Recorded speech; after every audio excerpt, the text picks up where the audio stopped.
Ouais. On commence? Allez-y, stop.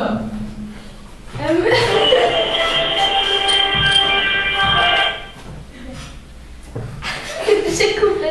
T'as pas terminé? Guyliane, s'il te plaît, on recommence parce que tes grossièretés, on n'en a pas besoin, sinon je colle 0 à tout le monde à cause de toi. Recommence. Quoi?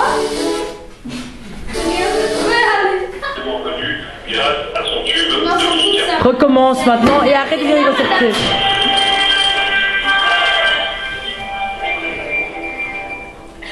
Bonjour et bienvenue sur RTL TV. Ce journal vous parlera d'un livre intitulé Caius et le gladiateur, en compagnie de 5 lecteurs, y compris moi-même, qui vous expliquera le début d'une chouette aventure. Chapitre 1. Un cadeau pour Santine. Pour l'anniversaire de leur professeur, les élèves de l'école Santos, Antoine, Rufus, Caius, Jules, Flavien, Publius, Mucus, lui offre un esclave, Udo, mais il le refuse. Udo se fait passer pour un sourd et muet. Maître Xantime leur dit d'aller ramener l'esclave là où ils l'ont acheté, chez Canet. Chapitre 2. Le marchand d'esclaves a disparu. Les élèves arrivent chez le marchand d'esclaves, mais celui-ci s'était enfui à une orange. Un vieil esclave leur apprend que Canon s'est enfui après la visite d'un ancien gladiateur qui était venu chercher Udo, mais il était déjà acheté par la visite des élèves. Chapitre 3. Un ancien gladiateur redoutable. Déçus, les élèves quittèrent la maison de Calonne. Comme tous mouraient de faim, ils s'arrêtèrent devant un marchand de filles. Soudain, un gladiateur bande saute sur Udo.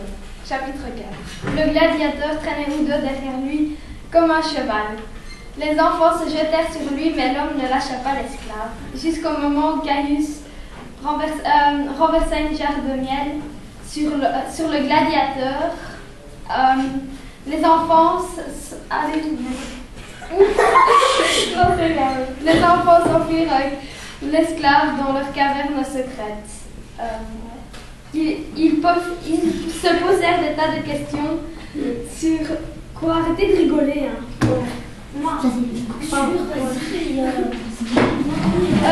Les enfants se posèrent des tas de questions sur le gladiateur, mais aussi sur Udo, qu'ils croyaient sourd et muet. Lorsque Udo se mit à leur parler, les enfants restèrent à leur bouche bée. Chapitre 5. Discours du sourd-muet. Au grand étonnement des élèves, Udo savait parler. Pourquoi s'était-il fait passer pour un sourd-muet? Personne ne le savait. Tout ce que l'on savait, c'est que son maître l'avait envoyé à Rome pour donner une lettre à minuit dans un cimetière. Mais quand Udo arriva au cimetière, il se rendit compte que remettre la lettre pourrait lui être fatal. Donc, il ne remit pas la lettre. Sur la lettre qu'Udo devait remettre était écrit le nom d'un illustre sénateur que les deux hommes devaient tuer. Ne bougez pas, la suite après la pub.